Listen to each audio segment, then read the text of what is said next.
Olá, queridos e queridas, tudo bem? Hoje eu queria compartilhar com vocês uma experiência que eu tive na rua. Eu estava andando na rua, perto do lugar que eu estou hospedada, e de repente eu presenciei uma cena absurda. Era uma cena de uma briga de um casal, onde a mulher estava visivelmente transtornada, magoada, e a cena era mais ou menos assim: o homem estava na porta da casa, ela estava dentro da casa e ele na porta com o carro parado. E ele estava em pé e ela segurando a porta no portão e as duas crianças que ela tinha para dentro do portão. E ela gritava com ele no meio da rua, berrava e dizia palavras horríveis para ele. E dentro dessas palavras ela acusava ele, dizia que ele estava com mulher na rua, que ele não voltasse mais, que ela não queria saber dele. E ele tentando fazer ela falar baixo e ela berrava cada vez mais e tal. E as crianças começaram a chorar e aquela cena terrível. E, lógico, uma vontade enorme de ali ajudar, mas como diz aquele ditado, né? Em briga de marido e mulher, ninguém mete a colher. Porque depois eles se entendem e a gente é que fica mal, não é verdade? Mas assim, eu fiquei intercedendo ali de longe por ela, por essa situação, por ele, pedindo a Deus que remediasse, né, que restaurasse aquele relacionamento que visivelmente já está muito deteriorado. E quando eu estava me aproximando do local que eu ia ficar, havia uma pessoa que mora ali também, e essa pessoa me relatou que já conhecia mais ou menos o histórico dessa vizinha. Ela mora perto, então já via.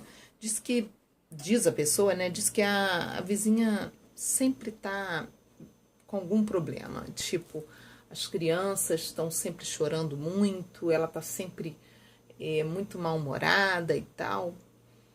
E ao olhar para aquela cena, a primeira coisa que vem na cabeça é uma vontade enorme da gente formar um julgamento sobre a situação dela, né? Ah, quem mandou, né? Logo na nossa mente vem esse pensamento. Isso não é uma coisa só minha, é de todo mundo. Vem logo um pensamento, né, sobre isso.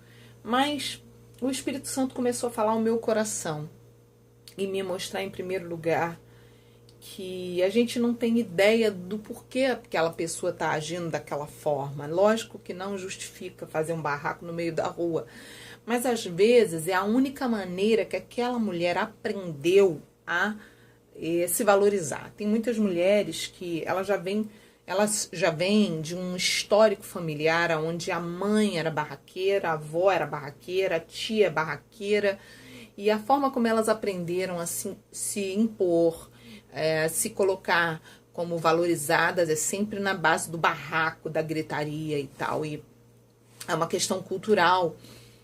Tem muitas mulheres que elas não têm força para sair de um relacionamento, e a forma como elas encontram é: quando ele chegar, não vou deixar nem ele entrar. Na rua mesmo, já vou botar ele para correr. Então ali o Espírito Santo começou a me mostrar que naquela mulher ali, no caso dela, era isso. Que ela não tinha forças para sair daquele relacionamento e que para ela conseguir sair, ela precisava fazer algo extremo, né? E eu fiquei olhando e depois analisando junto ao que a minha amiga ali, né, vizinha, comentou sobre a vida dessa moça. E quando eu fui somando, né, quer dizer, imagina, ela provavelmente, esse é um relacionamento que o cara deve ser pai das crianças, provavelmente moram juntos. E muitas vezes é assim que muitas mulheres estão. Na hora do romance, quando você ainda não tem filhos, nem responsabilidade, é aquele fogo. A gente fica cega, eu sei porque já passei por isso. A gente fica tão cega com as palavras de lisonja do homem nos nossos ouvidos e aquele romance, o prazer do toque físico, dos beijos, dos amassos e até do sexo, de outras coisas mais. E muitas mulheres, elas esquecem completamente que todo esse romance ele vai acabar no momento em que vierem as responsabilidades do dia a dia. O dia a dia, ele não é 24 horas por dia romance, é difícil viver. O dia a dia tem momentos ruins e chatos, a rotina é chata, as atividades que a gente tem de obrigação são chatas. Ter filhos é uma delícia, é maravilhoso, é uma alegria ter filhos. Mas o dia a dia de cuidar de filhos não é brincadeira. Tem horas que você está exausta, exausto, e você tem que fazer mesmo assim, né? A criança precisa de um banho, precisa comer. A gente, quando é adulto, a gente às vezes deixa de almoçar e toma uma vitamina, come uma bolacha. Criança, não. Criança, todo dia a gente tem que obedecer e respeitar a rotina da criança para que a criança tenha uma vida saudável. Então, é um desafio muito grande. E muitas pessoas, elas na hora do romance, elas não lembram disso. Elas só pensam no momento, vou curtir o momento. E, de repente, vem uma gravidez, atropela o romance. E é por isso que muitas pessoas usam aquela camiseta escrito Game Over quando tem o marido e a mulher, né? Porque muitas e muitas pessoas tiveram essa experiência ruim. A experiência de estar vivendo um romance, que lindo, e de repente teve que se casar e entrar nas obrigações e o game over, o jogo gostoso acabou. Então, assim, eu quero dar uma palavra para vocês, homens e mulheres principalmente, de que vocês observem a vida das outras pessoas para não repetir. Para não cair no mesmo erro, são muitas pessoas vivendo a mesma história. Que se apenas a gente observasse a vida das pessoas ao nosso redor, a gente já poderia impedir, evitar que a gente vivesse o mesmo. Se a gente apenas observasse as escolhas das pessoas. Observe que num momento do romance, ninguém pensa, mas depois todo mundo fica super racional. Então, o meu conselho é esse, conheça a pessoa antes. Eu depois fiquei ecoando, na minha mente ali, ficou ecoando as palavras da mulher. Ela gritava e ela dizia, você estava com mulher na rua. Você não aparece aqui há tanto tempo. Você não vai entrar, você não presta, você isso, você aquilo. Mas por que antes, lá na hora do romance, na hora de dar uns beijos na boca, na hora de, desculpe o termo rasgado, de abrir as perninhas para ele, por que ela não pensou nisso? Né? Ah, não, você está culpando a mulher. Não, não estou culpando a mulher. A responsabilidade é dos dois, não é só dela. Mas sabe com quem ficaram as crianças? Não foi com ele. Sabe quem está mais cansada, mais exausta, mais esgotada? Não é ele, é ela, é a mulher. Então a mulher precisa ser um pouco mais inteligente nessa hora. Porque quem vai ficar com o ônus é a gente, não é o homem. O homem fica com o bônus e a gente fica com o ônus. A gente fica, entre aspas, com os prejuízos e eles com as vantagens, muitas vezes. Tem homens que não, que assumem, que vêm atrás, mas são poucos comparado com a maioria. Então, isso que eu estou falando é, seja inteligente, mulher. Não saia fechando seus olhinhos para um beijo maravilhoso, para um amasso maravilhoso, para uma curtição de momento. Não. Sexo é pro casamento, para te proteger. Sexo não é só pro casamento, porque é errado fazer. Não, é porque tem todo um contexto, é para te proteger. Sexo é uma união que gera uma vida. Mas eu tomo anticoncepcional. Mas eu tomo minhas precauções. Tá bom, quantas pessoas já nasceram dentro dos métodos anticoncepcionais aí?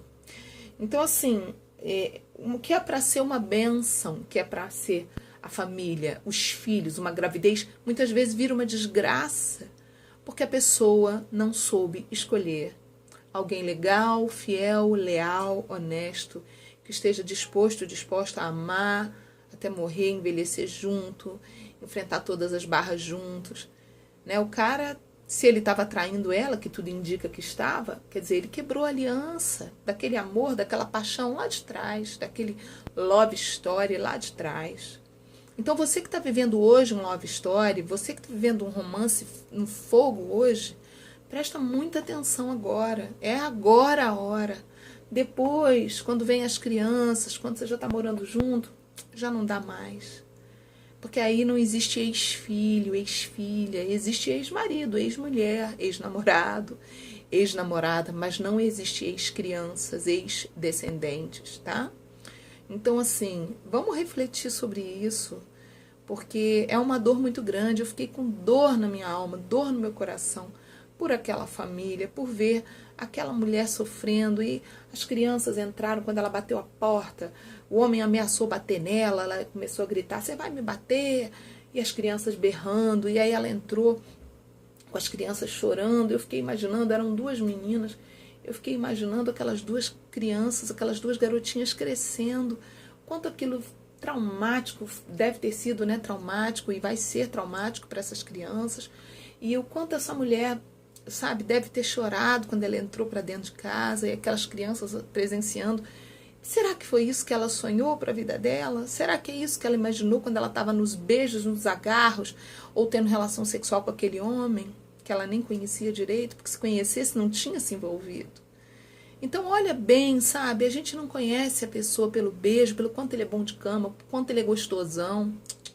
A gente conhece quando a gente não beija, é quando a gente não namora, quando a gente fica amiga primeiro, quando mesmo que o homem está afim de você e você está afim dele, olha, vamos namorar primeiro no modo da corte por 1 ano, nós vamos ser amigos, namoro à moda antiga, porque nós vamos nos conhecer.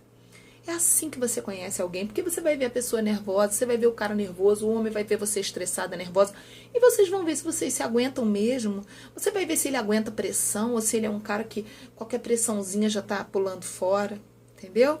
Ah, não aguento ficar sem mulher, não aguento ficar sem sexo, aí trai. Por que não fez isso antes, esse teste antes, né? Então, vamos ser inteligentes, vamos usar a inteligência, isso é inteligência. Ah, Deus fala, porque Deus vai me dirigir e me revelar quem é o meu príncipe, quem é a minha princesa. Beleza, Deus fala sim, mas se você não silenciar a voz da tua alma, da tua carne, a voz dos seus sentimentos, das suas emoções, dos seus desejos, a voz da sua carência, olha, Deus pode falar, mas a sua carne berra tão alto que você não consegue ouvir a voz de Deus.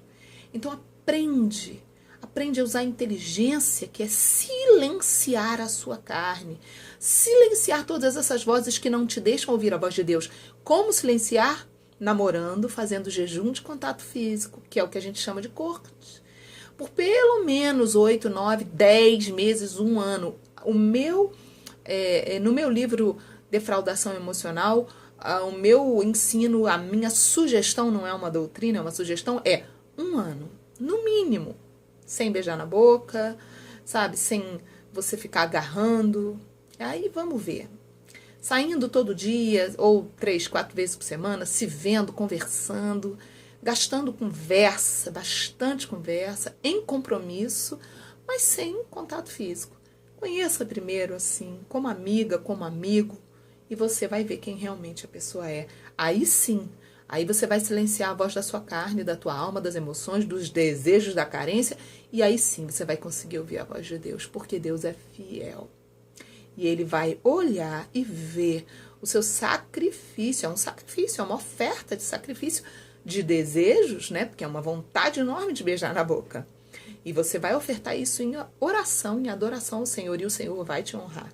E não vai deixar você errar e cair numa roubada dessa, e cair numa cilada dessa. Amém? Que Deus abençoe cada um de vocês e até o próximo vídeo.